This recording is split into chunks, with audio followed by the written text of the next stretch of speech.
Hi pals, it's me, Artie, they them pronouns only. Welcome back again.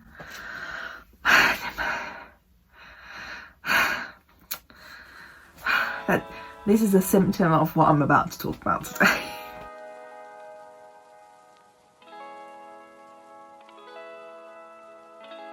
Okay.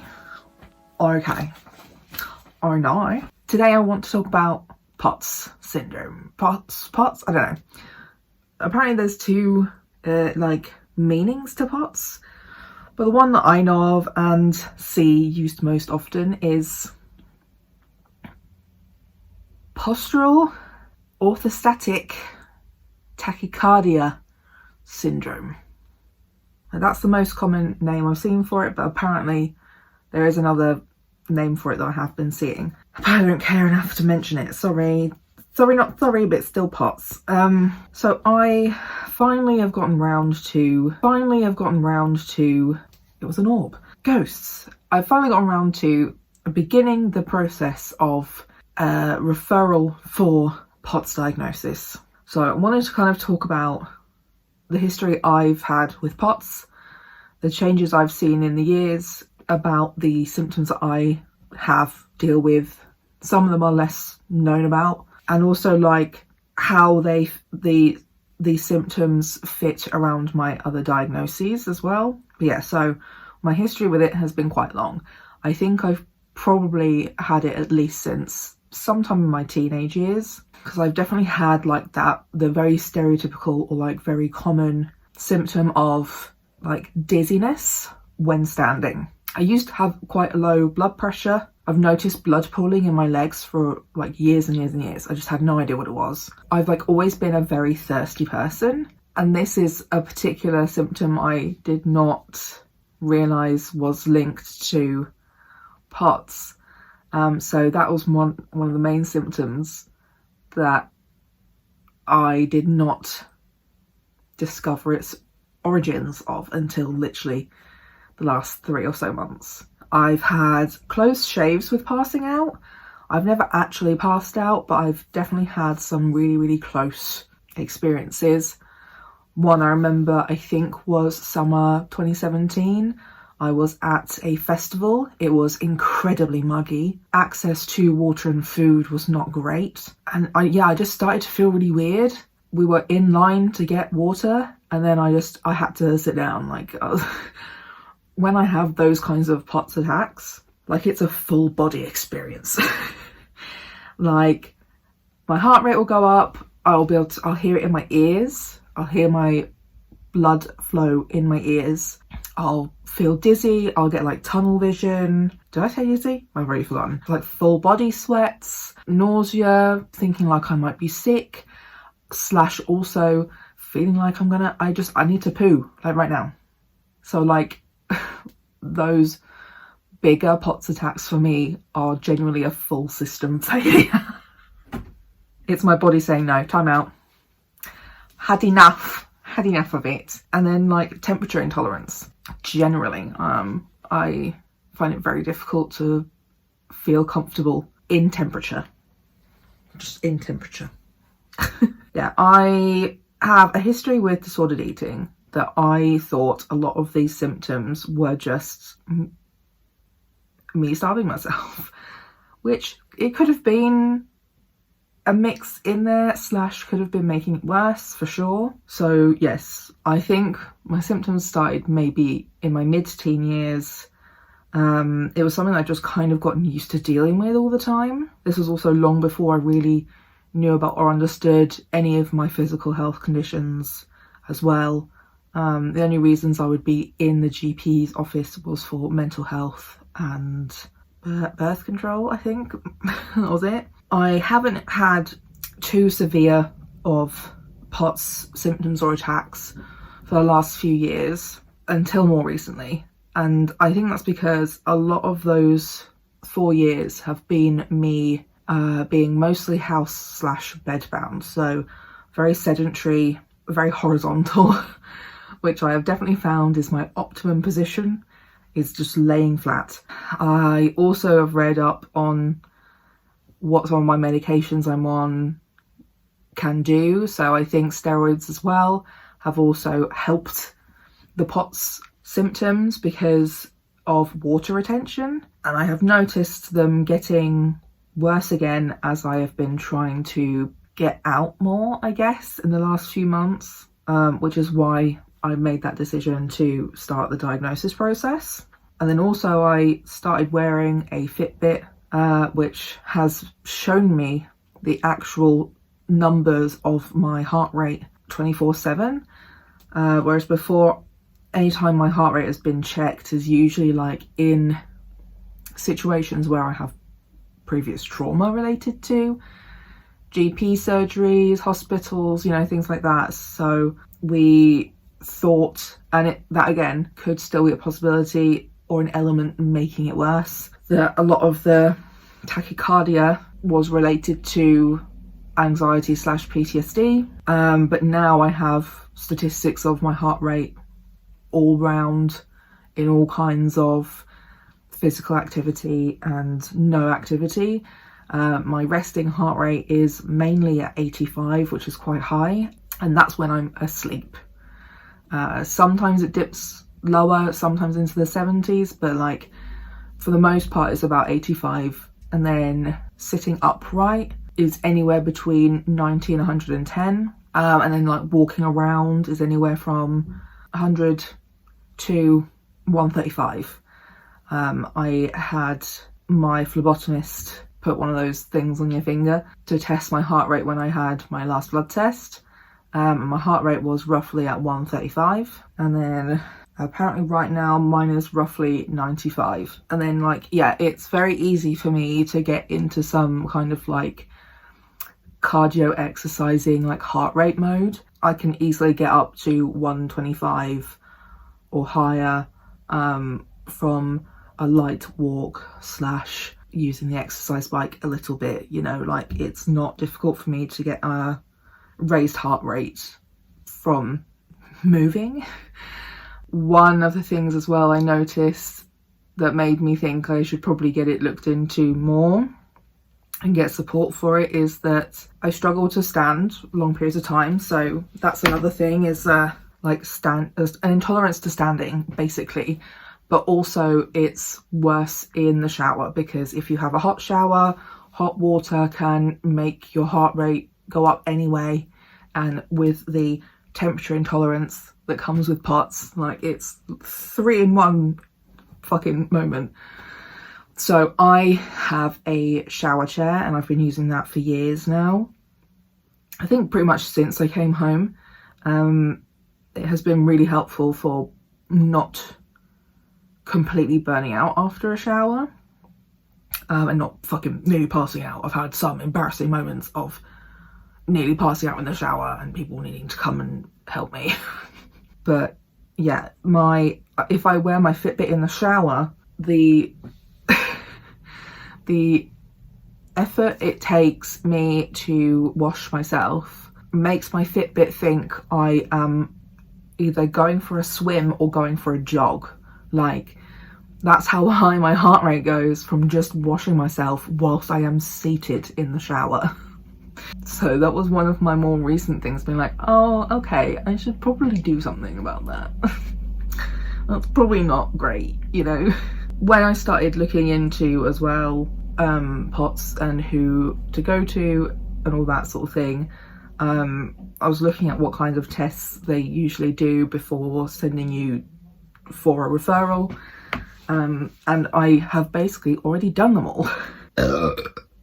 Pardon me. I had an echocardiogram, which is an ultrasound of my heart, in 2018, because we were looking at / checking for Marfan's syndrome, because I'm very hypermobile, but also I have some traits of Marfan's. Luckily, we actually did have access to that still, because I'd already moved back to my home GP from university GP. So we still have that on file, thankfully, that showed that everything pretty much looks normal. I also had an ECG in the hospital when I had to go into SDEC earlier this year, when I had my probably Takayasu's flare. So again, helpful. Don't have to go and get that done. And again, that came back as normal, I think normal sinus rhythm or something. It was just fast. So I think they put on the report that I had inappropriate tachycardia or something like that. I think it's something along those lines. Yeah, and I was reading at 110 there. And then there's also the sort of at home, well, not even at home, a lot of the doctors do this test, sort of this sit stand / laying to standing tests. I decided to already do it at home, especially seeing as I have this on me and I could screen record the heart rate from when I'd been laying down to standing up. So I did that a couple of times. One of them was about 20 beats difference, but another one was 30 plus beats difference. From what I've read as well, obviously it does depend on the day. Sometimes it won't be as big of a jump, sometimes it will be. And that's just from like natural life fluctuations. You know, if you're maybe a bit less hydrated or haven't had as much electrolytes one day compared to another, the difference of that is or should be quite different.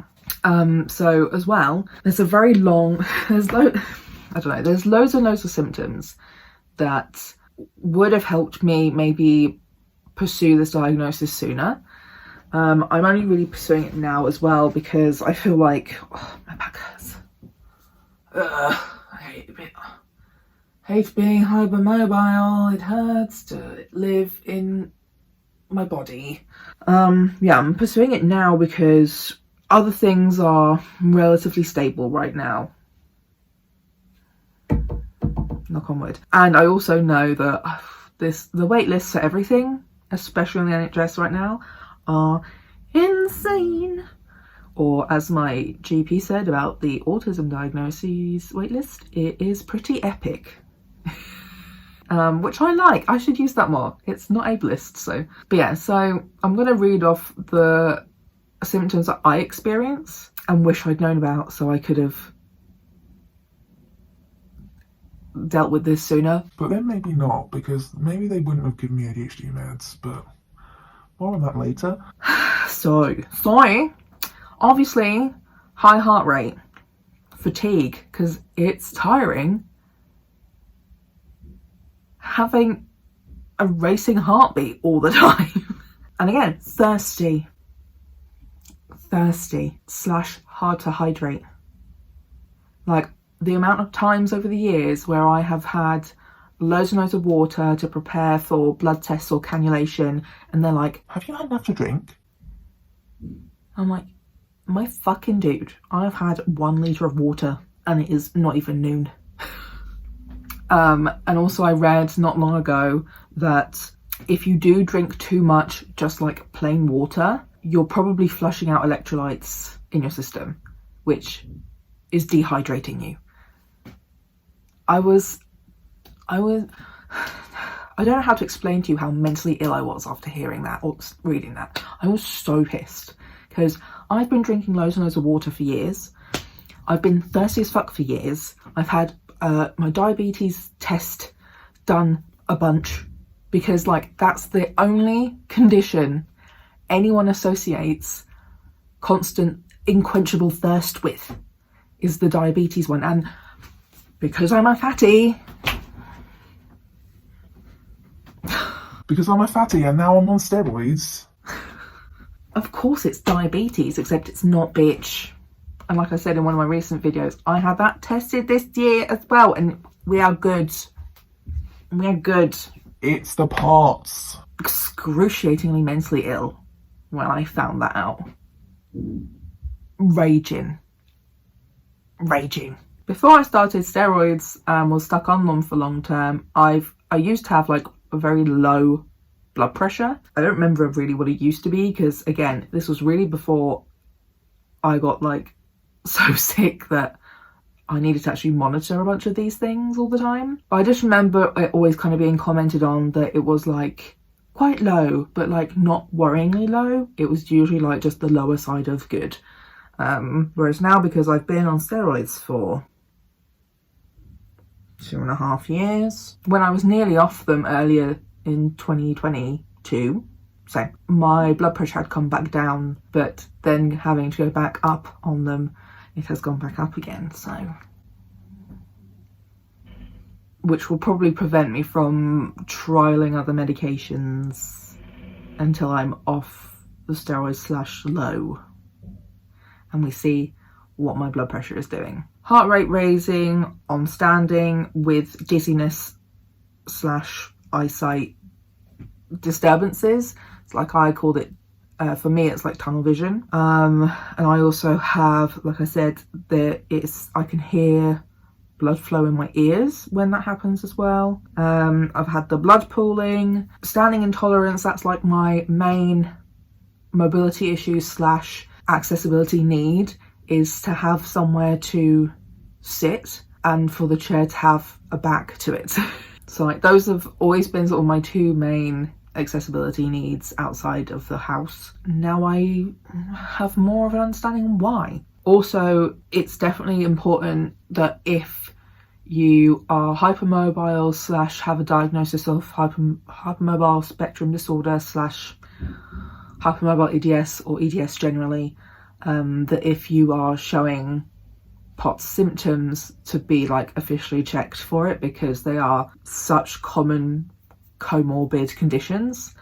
So like even if you don't have like anything that qualifies as the hypermobile spectrum disorder / EDS diagnosis, if you have symptomatic hypermobility, you are still valid and deserve help.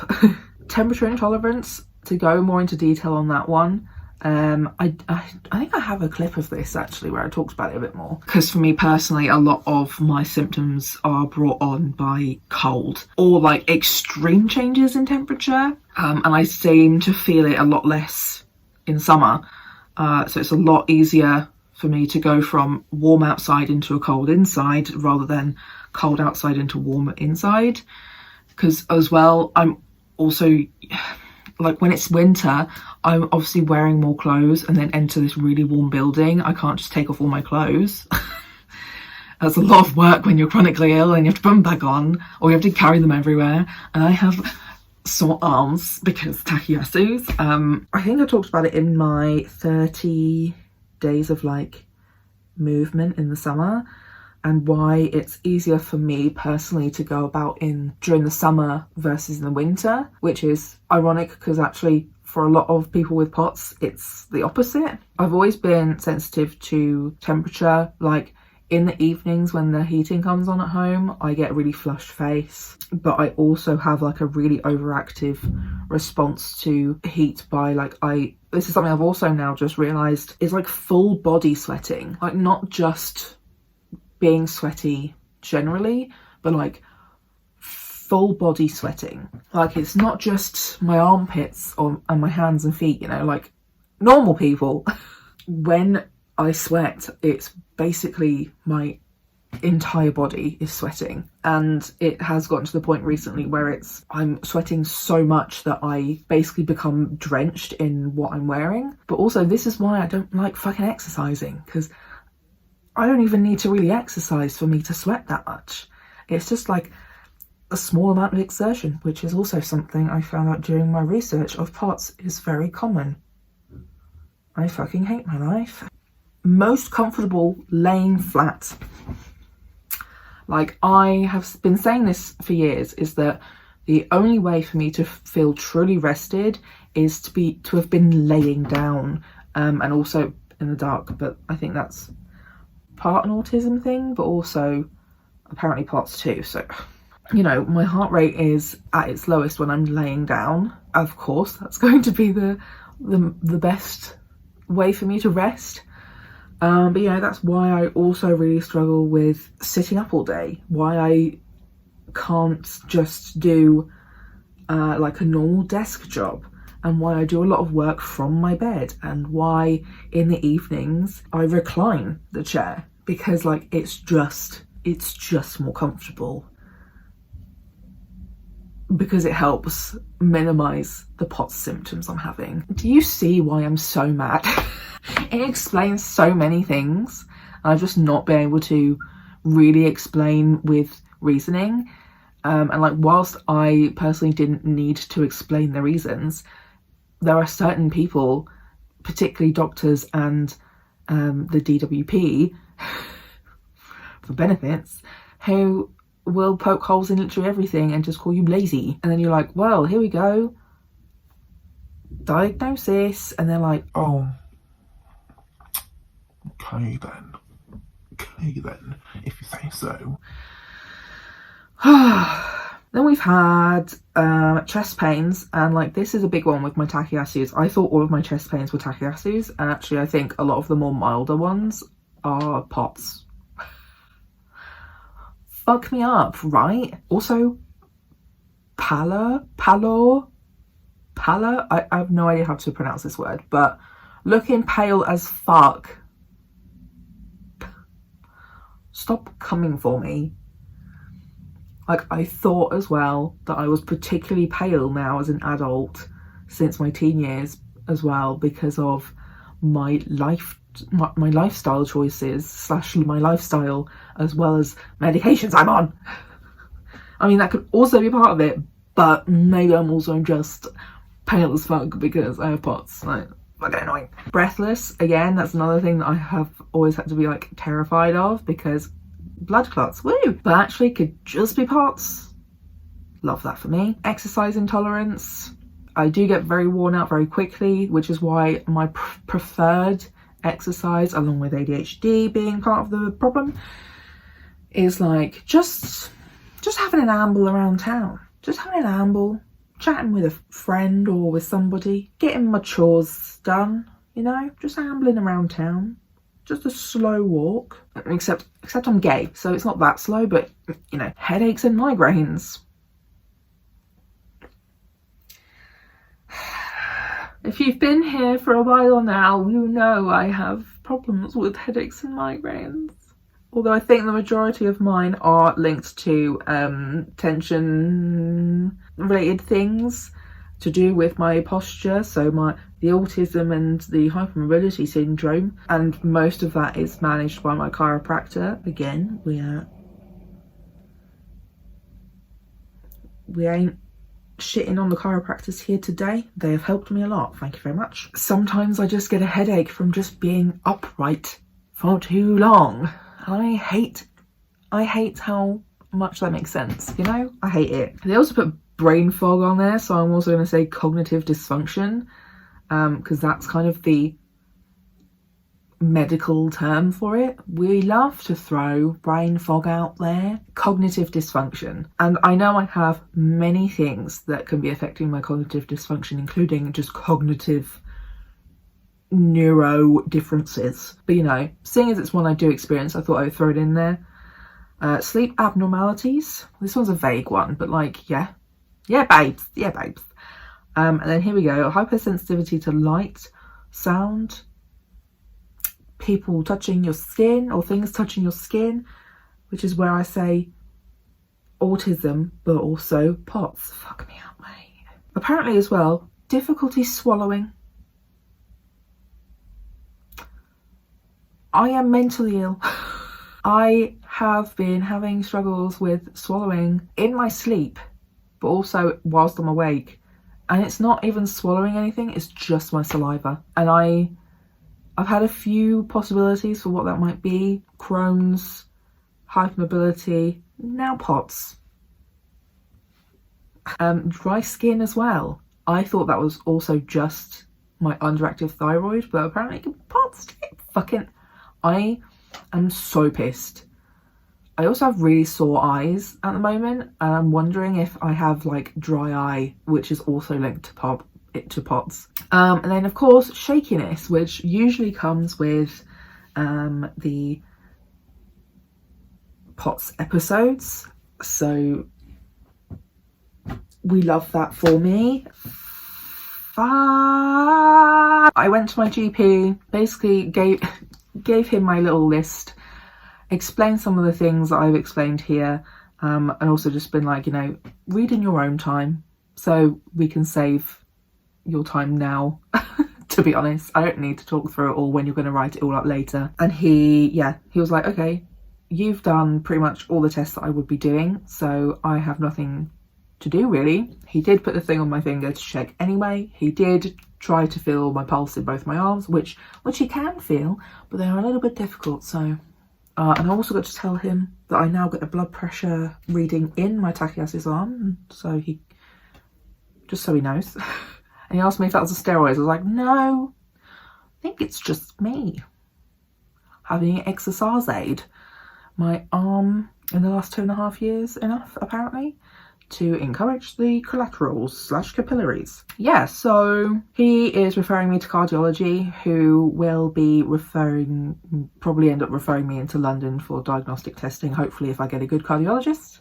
I have little to no hope though, so whenever that happens, I'm not excited. I have also done a lot of monitoring on and off my ADHD medication in case that had any influence. My heart rate is just as fast off ADHD meds, so don't worry lads. I've also done some reading of other medications that they use for POTS treatment, and some studies have also tried stimulant medication, because one of the issues with POTS is that the veins don't contract enough to keep the blood in the upper part of your body when you stand up, and stimulants are meant to help narrow them. So I do think I've had some benefits in the POTS department from being on stimulants as well as the steroids, to be fair. But we are into the season where my POTS hates me the most, as well as me trying to be sociable and not be so mentally ill by having human connections, you know. So my POTS is just sort of like, but I think I may have to do some reading and see if I would still be able to get medical cannabis if I have POTS, because like it's not technically a heart condition, but it affects your heart because, you know, it's confusing, my loves. It's confusing.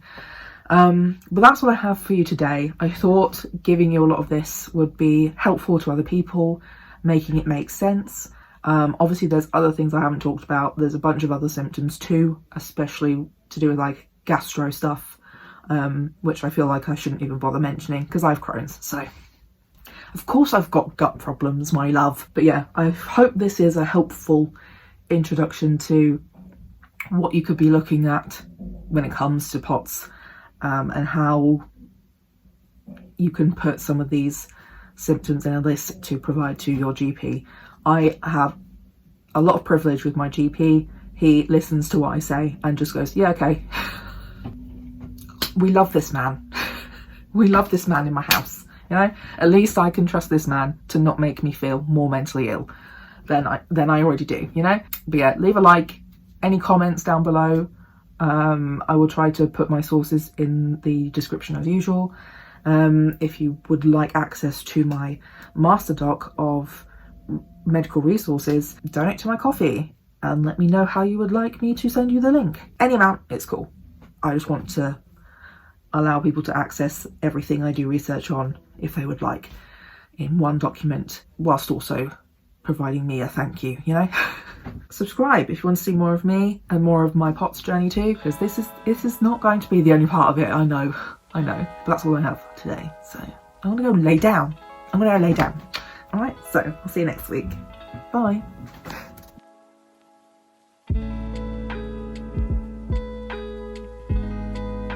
Do you like my new pajamas? Cheap pajama ones. They're a little bit short, but it's fine. They're pajamas.